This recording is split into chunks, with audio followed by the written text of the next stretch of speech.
ఏంటి అది ఇంటికొస్తే నెల రోజుల వరకు నేను మా అమ్మమ్మ వాళ్ళ ఇంటికి వెళ్తున్నాను, నువ్వు రాకు అని చెప్పావంట. నాకు చెప్పలేదు ఊరు వెళ్తున్నానని. ఎగ్జామ్స్ అయిపోయిన తర్వాత బాగానే ఎంజాయ్ చేస్తున్నావులే. ఎలా ఎలా రాస్తావు ఎగ్జామ్స్?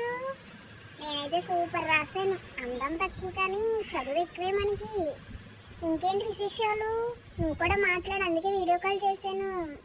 నువ్వు బాగా రాస్తావని తెలిసే నాకు, అందుకే నేను నీతో ఫ్రెండ్షిప్ చేస్తున్నాను. దానికి ఎందుకు అలా చెప్పానంటే, అది బబుల్ గమ్ నోట్లో వేసుకొని మా అమ్మతో ఓవర్గా మాట్లాడిందంట. అందుకనే నేను దాంతో అలా చెప్పాల్సి వచ్చింది. రేపు మన ఇద్దరం కలుసుకుందాం, సరేనా? మా ఇంటికి వస్తావా? పానీపూరి తిందాం. ఇవాళ నేను మ్యాథ్స్ ఎగ్జామ్ ఏదో అలా అలా రాశాను అంతే. నువ్వు బాగా రాస్తావని నాకు తెలుసు. దానికి తగ్గ నీకు అందం కూడా ఉంటే బాగున్నాను నాలాగా. ఇంకేంటి విశేషాలు? రేపు కలుసుకుందాం. మా అమ్మ రేపు పార్టీకి వెళ్తుందంట, ఇంట్లో ఉండదు, సరేనా?